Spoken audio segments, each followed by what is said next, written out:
श्री शिवाय नमस्तुभ्यम। हम सबको पता है कि ज्येष्ठ का बहुत ही पवित्र महीना स्टार्ट हो रहा है और ज्येष्ठ का बड़ा मंगलवार का जो दिन है वो आ चुका है। आपको पता है कि ज्येष्ठ का पूरा महीना हम किसे समर्पित करते हैं? बजरंग बली को समर्पित करते हैं। और इसीलिए आप सभी लोगों को इस उपाय को बहुत ही ध्यान से, प्यार से समझ के और तभी करना है, ठीक है ना। समझने की कोशिश करना कि मैं कहना क्या चाहता हूँ, फिर हम लोग आगे बातें करेंगे, ठीक। यहाँ पर आपको बता दूं कि जो भी ज्येष्ठ का मंगलवार होता है उस पर हनुमान जी का पुष्य योग माना जाता है। और इसीलिए आज के इस वीडियो में हम लोग कुछ ऐसे उपाय के बारे में बात करेंगे जिससे आपके घर की जो परेशानियां होंगी, तकलीफें होंगी, दिक्कतें होंगी, वो सारी दूर होंगी, ठीक है ना। बातें क्लियर हैं क्या? चलिए आगे बढ़ते हैं। सबसे पहला उपाय जो कि पूज्य गुरु जी ने अपनी कथा में बताया था और उसी चीज़ को यहाँ पर रिपीट कर रहा हूँ। आपको बता दूं कि यह उपाय ज्येष्ठ के किसी भी मंगलवार के दिन आप कर सकते हो या स्टार्ट कर सकते हो, ठीक। समझने की कोशिश करते हैं। यहाँ पर आप लोग को दिखाई दे रही है क्या? जल्दी से बताओ क्या है ये। यहाँ पर है आपके सामने धतूरा। क्या है? धतूरा। आपको क्या करना है, मंगलवार के दिन शाम के टाइम पे, शाम में भी कौन सा समय होगा? प्रदोष काल। शाम को भी कौन सा समय होगा? प्रदोष काल। उसी प्रदोष काल में एक धतूरा लेना और इस धतूरे को बीच से काट देना। अब कहोगे भैया काट देंगे, इसका क्या मतलब है? इसका मतलब ये है कि जो धतूरा काटोगे उस काटे हुए धतूरे के अंदर से क्या निकालोगे? आपको बीज निकालना है, ठीक। अब यहाँ पर एक परेशान मत होना। बहुत सारे ऐसे धतूरे होते हैं जिसमें से सफ़ेद बीज निकलता है, बहुत सारे धतूरे होते हैं जिसमें से काला बीज निकलता है और बहुत सारे ऐसे होते हैं जिसमें से भूरा बीज निकलता है। आपको रंग का कोई भेद नहीं देखना है कि सफ़ेद निकल रहा, काला निकल रहा, भूरा निकल रहा, पीला निकल रहा, कोई भी रंग का निकलता हो बीज।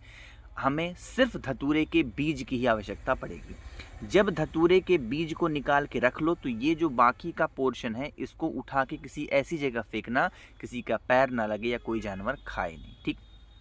अब उस धतूरे के बीज को लेकर के मंगलवार के दिन शाम के टाइम पे प्रदोष काल पे पहुंच जाना शिव शंभू भोलेनाथ के शिवलिंग के पास में। मन है यह उपाय अपने घर पे कर लो, मन है यह उपाय मंदिर में कर लो, कहीं पर भी आप सभी इस उपाय को कर सकते हैं, ठीक है ना।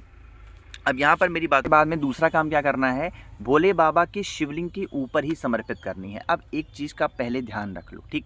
कुछ ऐसी चीज़ें हैं कि जब हम वहाँ पर भोले बाबा के शिवलिंग के ऊपर जल चढ़ाएंगे तो उस चीज़ों में से कोई भी सामान हम सभी लोगों को रोकना नहीं चाहिए। जैसे आप एक चीज़ का ध्यान रखो, जब आप कनेर के पुष्प को भोले बाबा को चढ़ाओ तो कनेर के पुष्प के ऊपर जल चढ़ाने के बाद में जल को रोका नहीं जाता है, ना उसका आचमन करते हैं, ना उसको घर में छींटते हैं।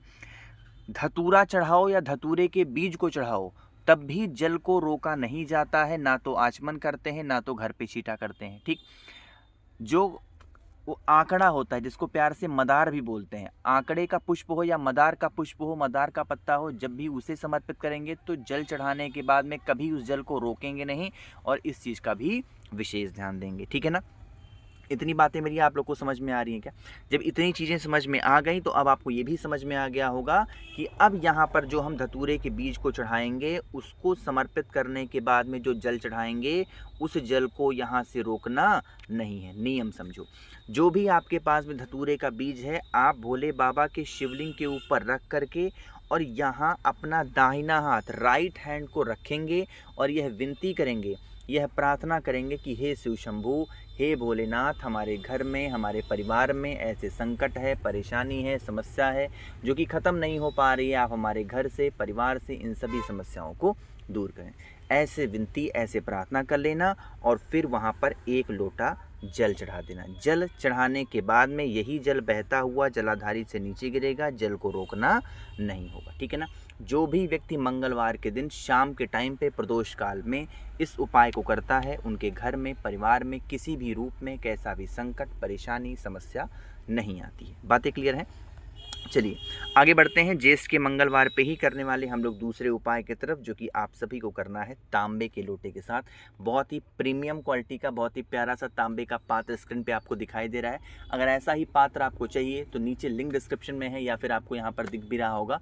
फ्लिपकार्ट पे बहुत ही प्यारा सा ऑफर चल रहा है, वहाँ पर जाके आप कुछ भी खरीद सकते हो। भैया का कोई फ़ायदा नहीं है। अगर कोई भी सामान आप फ्लिपकार्ट से परचेज़ करते हो, खरीदते हो, मेरा यानी कि आपके भाई का कोई भी फ़ायदा नहीं है। आपके फ़ायदे के लिए मैं बताता हूँ कि वहाँ से जाके खरीद सकते हो, ठीक है ना। अब समझो कि हमें इस तांबे के पात्र से क्या करना होगा और इसकी हमें ज़रूरत क्या होगी।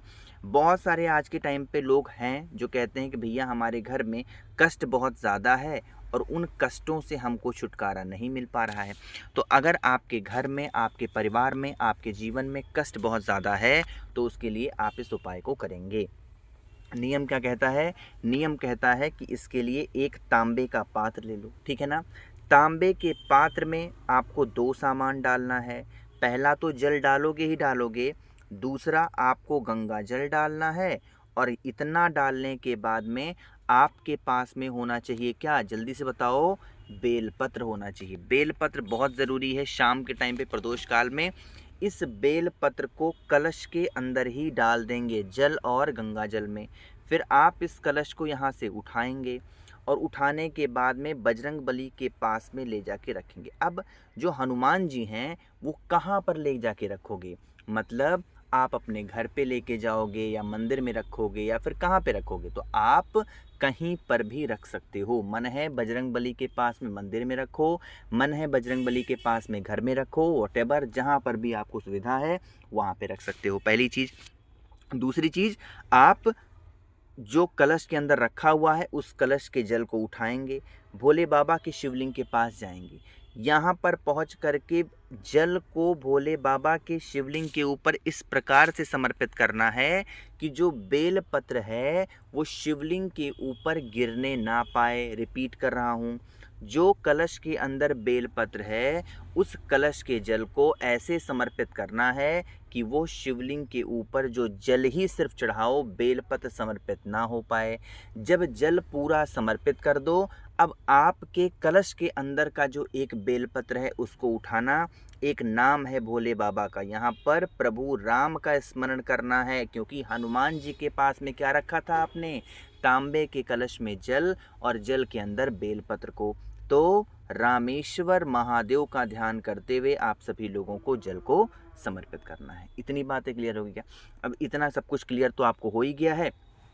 तो बेलपत्र को रामेश्वर महादेव के नाम से अपनी मनोकामना, जो प्रॉब्लम है, समस्या है, उसके निवारण के लिए आप विनती कर लेना। करके ज़रूर देखिएगा। जीवन की जो तकलीफ़ें होंगी, परेशानी होगी, समस्या होगी, वो सारी समस्या ख़त्म ज़रूर हो जाएगी। बहुत स्पेशल सी वीडियो थी, मैंने समझाने की कोशिश की। एक आखिरी उपाय की बात करने जा रहे हैं कि अब ज्येष्ठ का मंगलवार हो और लौंग का उपाय ना बताऊं, ऐसा कैसे पॉसिबल है। लेकिन उससे पहले बताना चाहता हूं, बहुत सारे लोग ऐसे हैं जो कहते हैं भैया हमें अपनी कुंडली दिखानी है, हमें आपसे बातें करनी है फ़ोन पे, वीडियो कॉल पे। तो नीचे सब्सक्राइब के बगल में एक ज्वाइन का बटन दिख रहा होगा, उस पर आप क्लिक करके सीधा मुझसे जुड़ सकते हैं और अपनी जो भी परेशानियां हो, प्रॉब्लम्स हो, मुझसे शेयर कर सकते हैं, ठीक। लेकिन वीडियो पसंद आती हो तो लाइक तो करना ही करना है। साथ ही साथ जितने मेरे भाई बहन आवाज़ पहली बार सुन रहे हैं, चैनल को ज़रूर सब्सक्राइब करेंगे, ठीक है ना। चलो समझने की कोशिश करते हैं इस उपाय को। स्क्रीन पर आप लोग को दिखाई दे रहा होगा क्या? यहाँ पर दिख रहा होगा लौंग आपको, ठीक। सबसे पहले समझ लो कि इस उपाय को आप करते हो या करने जाते हो तो इसके आपको लाभ क्या क्या मिलने वाले हैं। पहला लाभ तो ये है कि जहाँ पर भी लौंग दिखाई दे गया है, आपको पता होना चाहिए उपाय स्पेशली रोग बीमारी के लिए हम करेंगे। घर में बीमारियाँ बहुत ज़्यादा हैं, संकट बहुत ज़्यादा है और आप उस संकट से निकलना चाहते हो तो आप इस उपाय को निश्चित रूप से करिएगा, ठीक है ना। इसके लिए आपको 5 लौंग की आवश्यकता पड़ेगी, ज़्यादा नहीं। कितने? 5 लौंग लीजिएगा। इस प्रकार से आप लोग को एक पीपल का पत्ता लेना है। उस पीपल के पत्ते पर वही 5 लौंग को ऐसे लाइन से रखना है, जैसे मैंने रख दिया।